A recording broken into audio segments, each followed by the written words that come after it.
হেই বন্ধুরা, রমনা পার্কে সকালবেলায় হাঁটাহাঁটি করতেছি। ভিউটা আসলে অনেক সুন্দর। তার চেয়ে ভালো লাগতেছে পরিবেশটা। এখানে অনেক মানুষ হাঁটাহাঁটি করতেছে, তারপর খেলাধুলা করতেছে। অনেকে গাছে উঠে বসে আছে, অনেকে গাছের নিচে বসে আছে। তারপর যে যার মতো সময় কাটাচ্ছে আর কি। তো এই সময়টা আসলে খুবই মজার, আনন্দদায়ক। দেখেন সবাই ব্যায়াম করতেছে।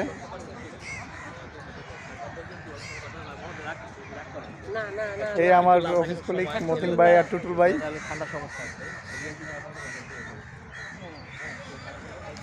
সবাই সবার মতো গল্পে ব্যস্ত। এখানে বসার মতো অনেক সুন্দর সুন্দর প্লেস। দেখেন আম গাছ, অনেক পুরাতন আম গাছ, বসার জন্য অনেক সুন্দর করে সিট বানিয়ে রাখছে।